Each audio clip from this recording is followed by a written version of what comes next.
Nous allons prier.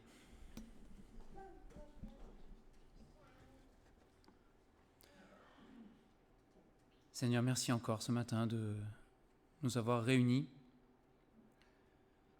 de nous avoir accompagnés jusqu'ici, Seigneur, pour entendre ta parole, pour te louer, pour t'adorer, pour t'offrir de nouveau et toujours nos cœurs, Seigneur, et nos vies, parce que tu en es digne. Et ce matin, Seigneur, nous te prions que ta parole puisse encore, Seigneur, et continuer à faire effet dans nos cœurs et dans nos vies. Nous prions pour les enfants qui vont recevoir encore de toi, que tu touches leur cœur, Seigneur, que tu leur parles, qu'ils comprennent et qu'ils placent toute leur confiance, Seigneur, en toi. Que dès leur plus jeune âge, ils s'attachent à ta parole, Seigneur, et à ton sacrifice, qu'ils soient gardés et sauvés. Et que pour chacun d'entre nous, Seigneur, ce soit de même. Conduis-nous et merci parce que c'est vrai que nous pouvons te faire confiance, Seigneur. Tu es le Dieu qui est fidèle. Et malgré nous, malgré ce que nous sommes, et au-delà et au-dessus de tout, Seigneur, eh bien, tu continues à œuvrer, Seigneur, et à nous parler. Et nous te bénissons pour cela aussi. Sois loué ce matin, au nom du Seigneur Jésus. Amen. Alors ce matin, on va aller dans le prophète Nahum. Donc, je vous invite à ouvrir vos Bibles en Nahum, chapitre 2. Donc Nahum 2.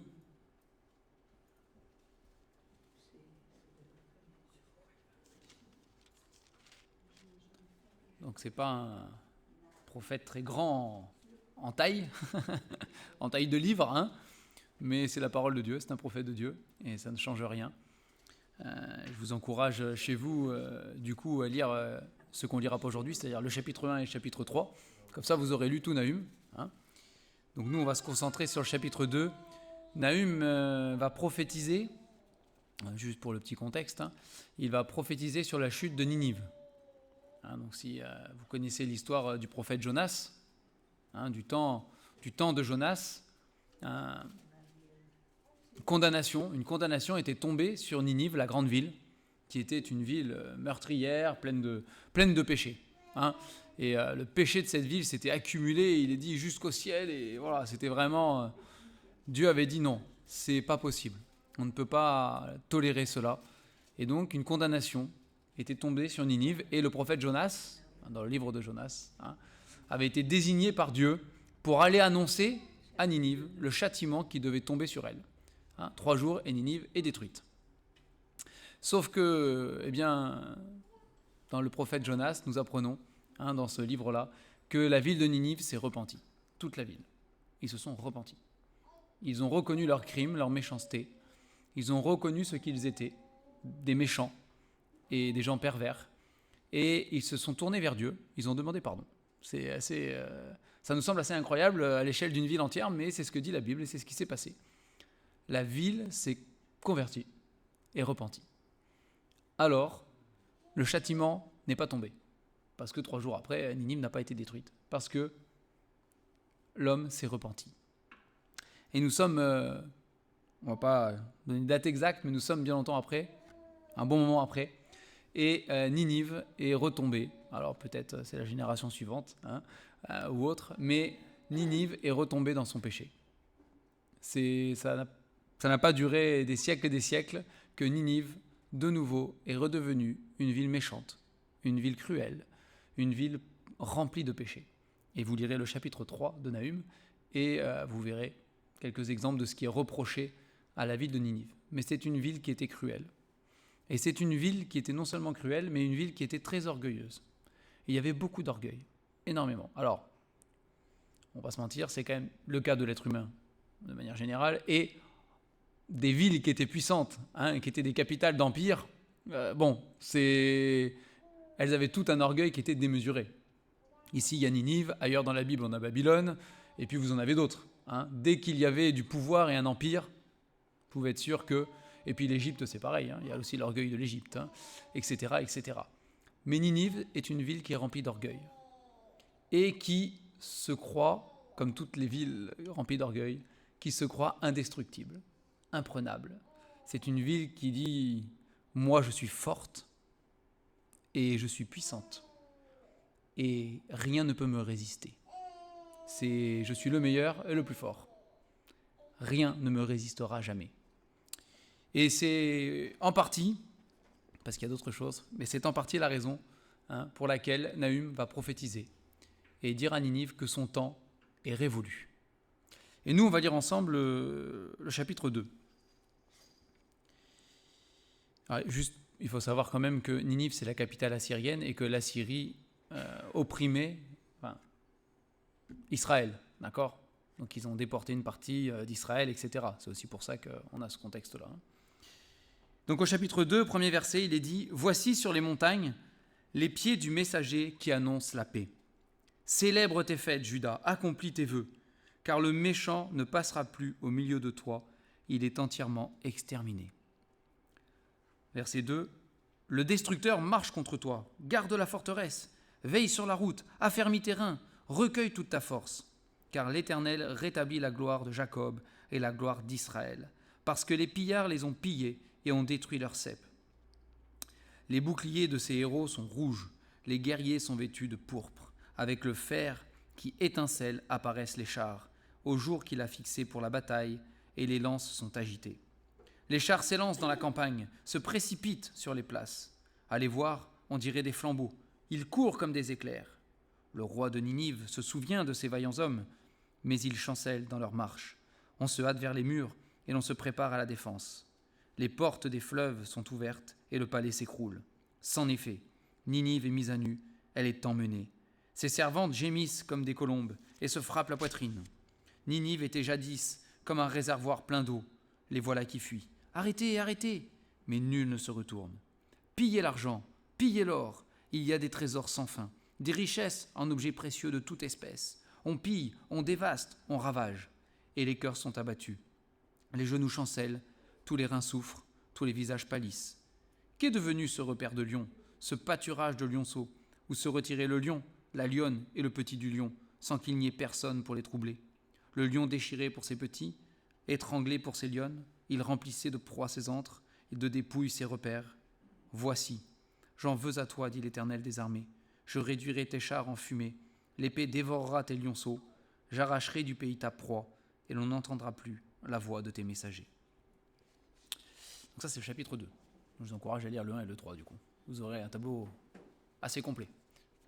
Autant qu'on peut comprendre des fois les prophéties. C'est pas toujours simple. Ici, vous avez, donc dans ce chapitre, vous avez 3 entités, si on peut les appeler comme ça, 3 peuples, 3 nations qui apparaissent. Vous avez Juda, Israël, qui apparaissent ici. Vous avez Ninive, et donc l'Assyrie. Et puis vous avez un envahisseur, une troisième entité. Ce sont les Babyloniens. Une troisième entité qui arrive.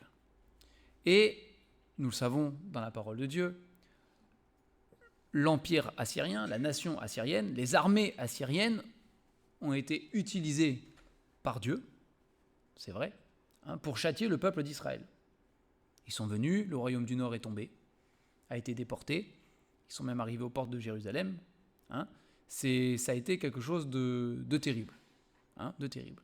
Et Dieu s'est servi de cette nation d'Assyrie, de Ninive, de ses guerriers, etc., pour appliquer son châtiment sur la nation d'Israël. Parce que le peuple d'Israël, comme la ville de Ninive, malheureusement, était coupable d'idolâtrie, coupable de péché sans nombre. Et c'était le moment où Dieu a dit stop, c'est plus possible, on arrête. Et donc c'est ce qui s'est passé.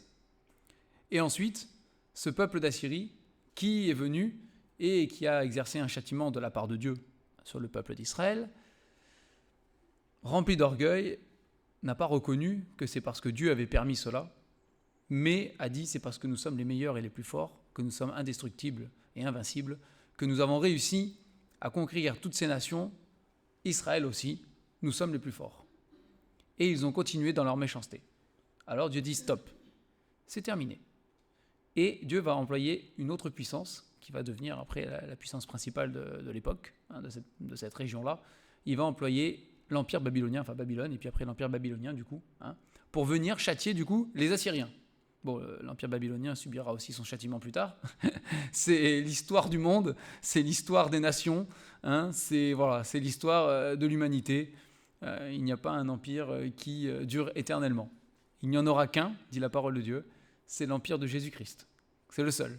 C'est le seul empereur qui règne et qui régnera pour l'éternité. Tous les empereurs que la terre a vu se succéder, c'est éphémère, c'est temporaire. Et au-delà de toute chose et au-dessus de toutes ces choses, Dieu prophétise ici à l'avance à Ninive ce qui va se passer. Ce n'est pas encore arrivé, Dieu le prophétise à l'avance. Et nous voyons qu'au-delà des idées des hommes, qu'au-dessus de tous les plans des êtres humains, de toutes les folies des grandeurs, des grands et des puissants, au-dessus de toute chose, il y a Dieu. Et il y a Dieu qui règne. Et il y a Dieu qui gouverne. Il y a Dieu qui a le regard sur ces choses. Et qui, pour que son plan arrive à exécution, mettra tout en place et fera avancer les choses. C'est ce verset qui dit que le cœur du roi est comme un courant dans la main de Dieu qui peut incliner à droite ou à gauche. C'est toutes ces choses et toutes ces personnes étaient bien fières et bien orgueilleuses et pensaient pouvoir tout maîtriser. Mais non, ce n'est pas vrai. Le seul qui maîtrise toutes choses, c'est l'Éternel. Et ici, le peuple d'Assyrie, vous avez lu, donc on a lu ensemble dans ce chapitre, le roi de Ninive, il a des vaillants hommes. Ninive est comparé à un repère de lions. Alors c'est pas qu'il y avait des lions, c'est une métaphore, c'est une image. C'est pour dire que les gens qui habitaient à Ninive se considéraient comme des lions, puissants, forts, sans prédateurs. C'est eux les prédateurs. Tous les autres autour étaient des proies et eux ils étaient des prédateurs. C'était les plus forts. Et tout ce qu'ils voulaient, ils pouvaient le prendre par leur force et leur puissance. Ils pouvaient déchirer toutes les proies qu'ils voulaient. Ils se considéraient comme ça, comme invincibles. Et donc, c'était vraiment ce qu'on voit ici, à l'intérieur. Et Dieu dit stop. Et quand Dieu dit stop, ça a beau être un repère de lions avec toute la puissance et des vaillants hommes, même les vaillants hommes, les vaillants guerriers ici, chancellent. Les cœurs sont troublés. Ils ont les genoux qui deviennent flageolants. Ils claquent des dents, comme on dirait, nous, en français. Ils se mettent à claquer des dents. Et pourtant, ce sont des guerriers chevronnés. Ce sont sans doute les guerriers qui faisaient le plus peur à l'époque dans ce coin-là. Ils étaient cruels. Quand on les apercevait de loin, on tremblait, on fuyait, etc. Et là, ce sont eux.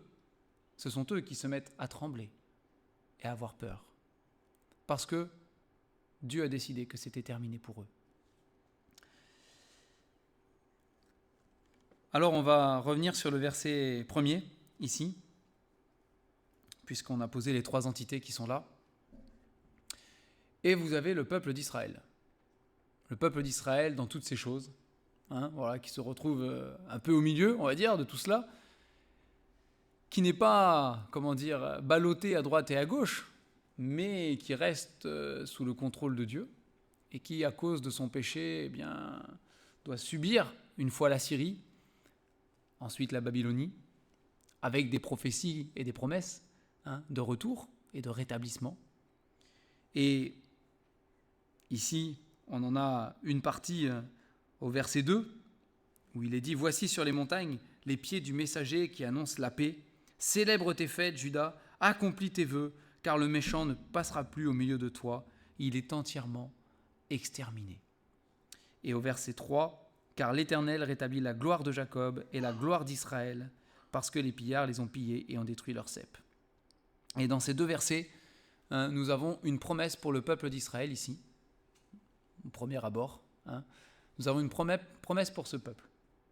C'est qu'un jour, les messagers qui viendront, ce sera des messagers de paix. C'est des messagers qui apportent une bonne nouvelle. Une bonne nouvelle. La délivrance est enfin arrivée.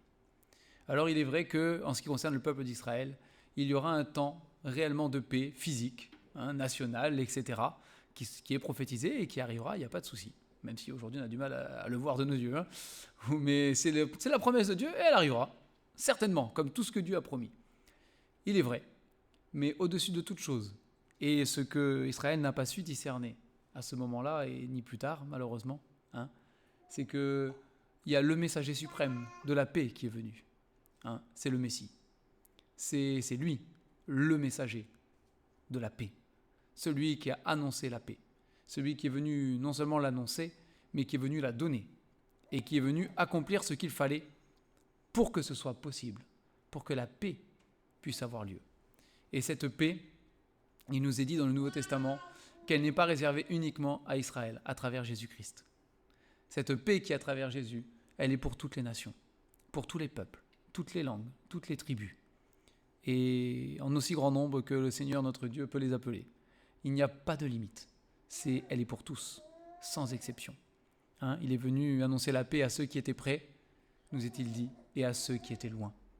Hein, ceux qui étaient près, le peuple d'Israël, et ceux qui étaient loin, qui ne faisaient pas partie du peuple d'Israël. À nous, comme à eux, à chacun, il est le messager qui est venu annoncer la paix.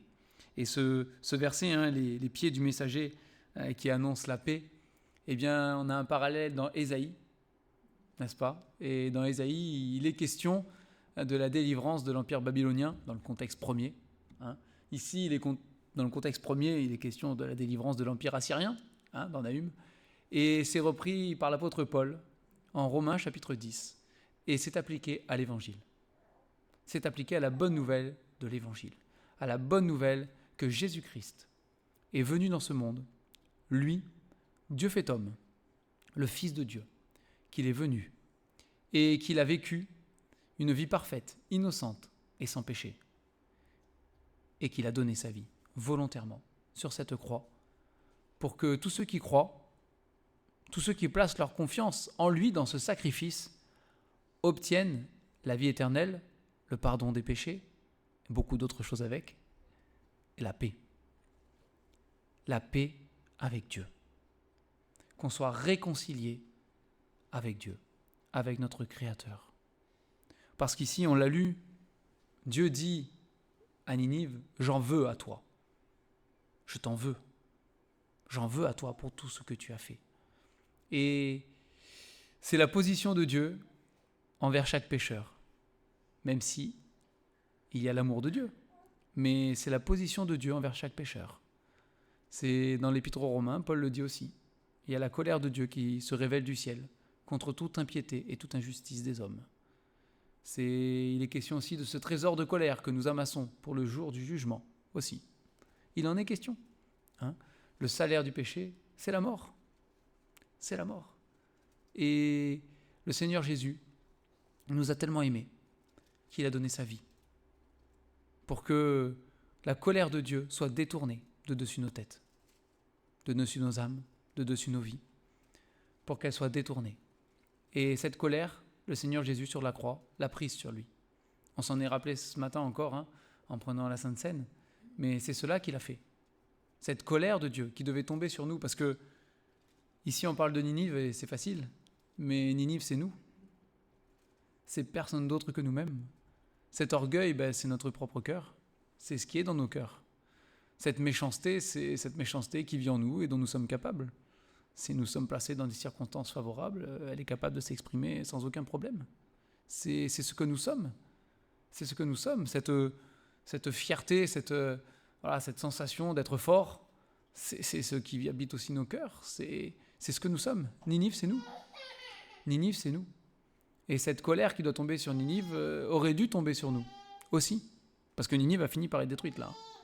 Là, c'était pas, cette fois-ci, ils ne se sont pas repentis et la colère est tombée et Ninive a été détruite. Comme c'est prophétisé ici, comme c'était prédit par Dieu, c'est arrivé. Et ce n'était pas une petite destruction. Elle a été entièrement rasée. Alors que c'était une ville immense. Immense. Vous lisez Jonas et vous vous rendez compte à quel point elle était grande. Hein. C'est rasé complètement. Et c'est ce que nous méritons aussi. Cette colère de Dieu, elle doit tomber sur nous. Nous le méritons. Mais le Seigneur Jésus a dit non. Je les aime. Et je vais prendre cette colère. Je vais prendre cette destruction. Il est question ici au verset 2 du destructeur qui marche contre toi. Le destructeur. C'est fort ça comme mot. Alors ici il s'agit de l'armée babylonienne, hein, mais c'est un mot qui fait peur. Le destructeur. Celui qui vient pour détruire, pour arracher, pour ravager. Il y a le mot ravage aussi, plus loin on l'a lu. Hein. C'est tous ces termes-là de guerre. Mais c'est ce que nous méritons. Nous méritons d'être détruits. Nous méritons d'être ravagés. parce que nous sommes coupables, parce que nous sommes des pécheurs. Mais le Seigneur nous a aimés. Et il a dit, moi, tout cela, le ravage, la colère, la destruction, la condamnation, la malédiction, tout ça, je le prends sur moi, à la croix. Et c'est ce que le Seigneur Jésus a fait à la croix. Il a tout pris sur lui. Et c'est pour cela qu'il y a ces messagers de paix, qui ont des pieds qui sont beaux, qui sont beaux sur les montagnes, les pieds de tes serviteurs, c'est qui viennent annoncer la bonne nouvelle.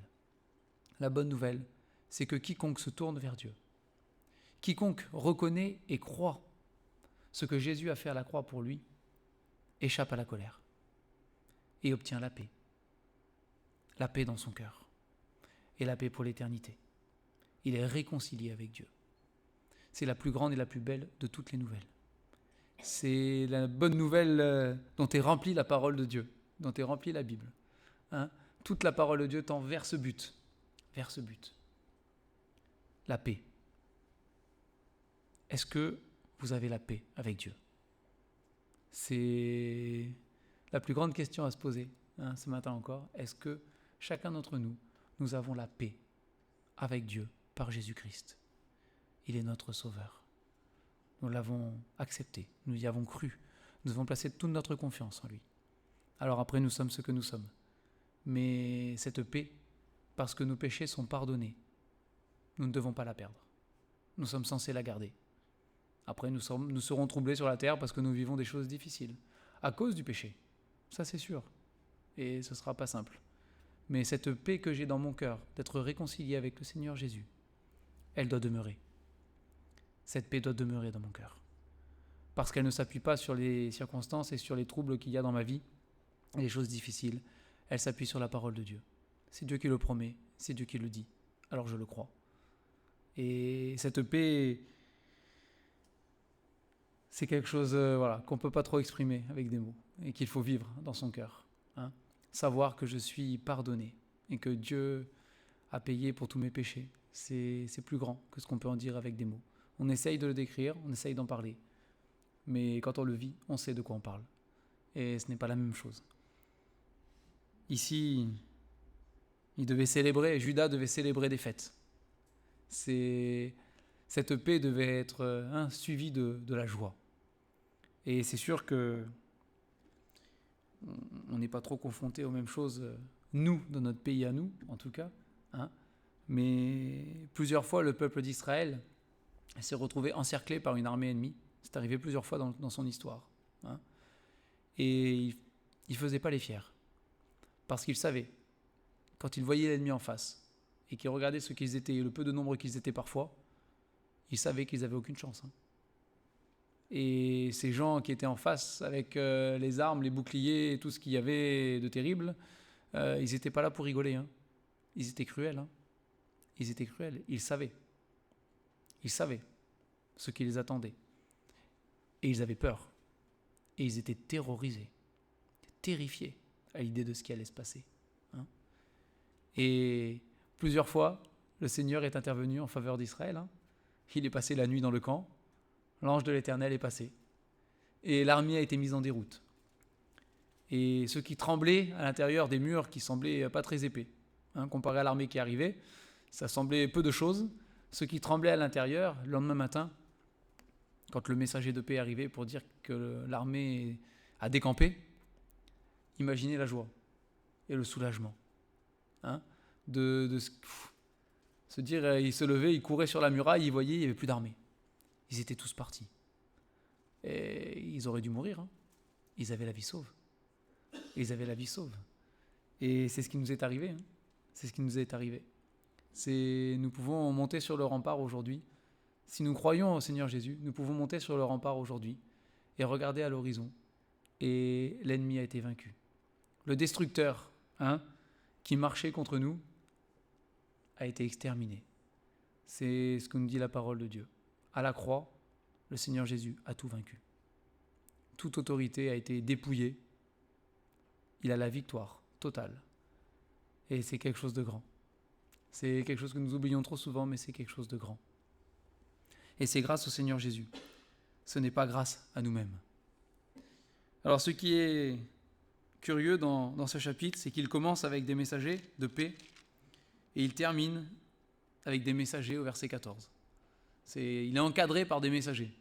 Vous avez les messagers de paix qui viennent annoncer la délivrance, la liberté, le salut. Et puis ça termine par les messagers de Ninive, et dont on n'entendra plus la voix. Alors il faudrait, on va pas le faire ce matin, mais il faudrait aller dans le livre des rois, il faudrait regarder toutes les fois où les messagers ont été envoyés. Les messagers, que ce soit assyriens, alors dans le contexte c'est assyrien, mais même les babyloniens aussi. Toutes les fois où les messagers de ces armées et de ces rois orgueilleux ont été envoyés pour haranguer Israël, pour se moquer du Dieu d'Israël, pour vraiment narguer Israël et dire « Mais qui es-tu, toi, petit pays, qui compte me résister ? Et tu crois que l'Éternel, ton Dieu, fera quelque chose ? Tous les autres dieux, regarde, on les a capturés, ce sera la même chose avec ton Dieu. Ce sera pareil. » Et toutes les voix de ces messagers qui se sont moqués de Dieu, parce qu'à travers le peuple de Dieu, ils se sont moqués de Dieu. Et toutes ces voix qui s'élèvent encore pour se moquer de nous, parce que nous croyons en Jésus, parce que nous avons la foi en Jésus, parce que nous croyons encore, à notre époque, à la Bible, parce qu'on ose dire qu'on croit qu'il y a eu une création un jour. Et toutes ces choses, toutes ces voix qui se moquent aujourd'hui, qui nous humilient, qui nous rabaissent, c'est toutes ces voix, ces messagers-là. Eh bien, il est dit ici, et l'on n'entendra plus, c'est la fin, et l'on n'entendra plus la voix de tes messagers. Il y a un jour, la parole de Dieu le dit, où ces messagers-là n'auront plus de voix, où les bouches seront fermées.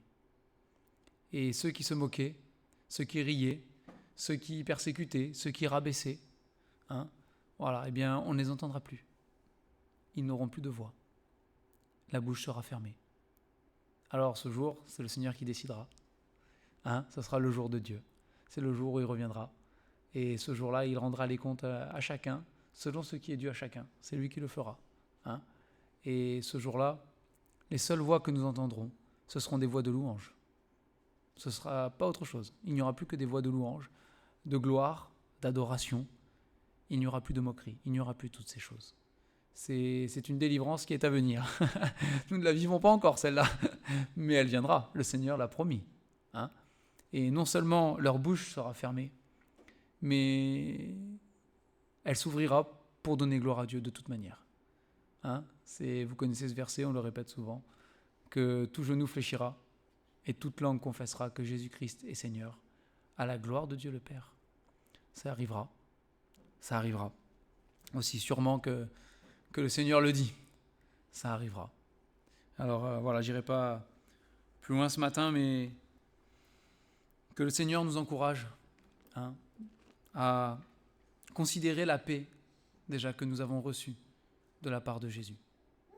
Au-delà de tout ce que nous pouvons vivre et traverser sur cette terre, au-delà des angoisses, au-delà des troubles, n'oublions pas qu'il y a cette paix que nous avons, d'avoir été réconciliés avec Dieu, et que celle-là, personne ne peut nous l'enlever. Personne ne peut nous la voler. Elle est gardée par le Seigneur Jésus, cette paix. C'est lui qui la garde. Et si c'est Jésus qui la garde, il n'y a pas un petit malin qui viendra pour essayer de la voler. C'est impossible. Il l'a dit, personne ne les ravira de ma main. C'est impossible. Alors, considérons cette paix que nous avons en Jésus. Au-delà des choses de la terre, c'est important de la garder. C'est la chose la plus importante. Réconcilier avec Dieu. Et je souhaite que pour chacun d'entre vous ce matin qui êtes là, ce soit le cas, déjà. Que vous soyez réconciliés avec Dieu par le sacrifice qui est en Jésus-Christ. Parce que c'est la plus belle chose. Donc déjà, considérons cette paix. Et puis, prenons garde à cette ville de Ninive qui habite aussi parfois en nous. C'est qu'elle ne s'exprime pas. Qu'elle ne s'exprime pas. Que nous ne soyons pas de ceux qui sont orgueilleux, de ceux qui bâtissent à la force de leurs mains et qui croient être doués et indestructibles et toutes ces choses. Ce n'est pas vrai. Nous ne maîtrisons rien. Nous ne bâtirons pas des empires. C'est faux. Nous n'en bâtirons pas. même dans nos propres vies. Nous bâtirons ce que le Seigneur nous donnera de bâtir. Et par la grâce de Dieu, ce sera ce que ce sera. Peut-être que ce sera des empires pour le Seigneur, ça c'est autre chose. Mais si c'est pour le Seigneur, c'est pas à la force de nos mains qu'on les bâtira. C'est par la force que le Seigneur nous donne. Hein, vous connaissez ce verset qui dit que si l'Éternel ne bâtit la maison, ceux qui bâtissent en vain. Alors prenons garde à ne pas nous agiter dans tous les sens, hein, à faire beaucoup de mouvements selon ce monde et selon nos propres forces, avec cet orgueil de croire que nous valons quelque chose. Mais non, retenons la leçon de Ninive. Ce que nous avons nous vient de Dieu, pas de nous-mêmes. C'est tout ce que nous avons, sans exception, nous vient de Dieu. Et celui qui est au contrôle de tout, c'est l'Éternel. Au-dessus des hommes, au-dessus des puissances, au-dessus des gouvernements, au-dessus de toutes les lois, au-dessus de toutes choses. C'est notre Dieu règne. Et qu'il puisse régner aussi dans nos cœurs et dans nos vies. On va prier pour terminer.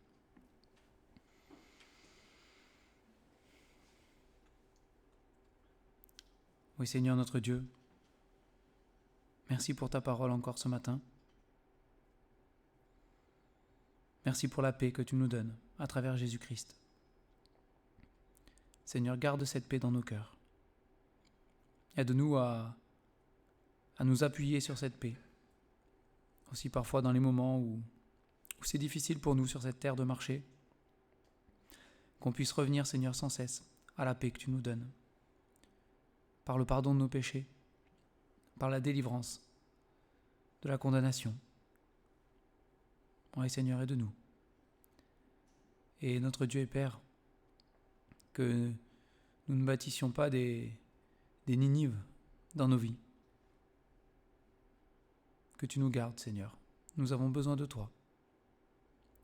Merci parce que, oui, nous voulons proclamer encore ce matin et reconnaître que tout ce que nous possédons, tout ce que nous avons, nos talents, nos dons, nos capacités, nos énergies, notre santé, et tous les biens matériels aussi, Seigneur.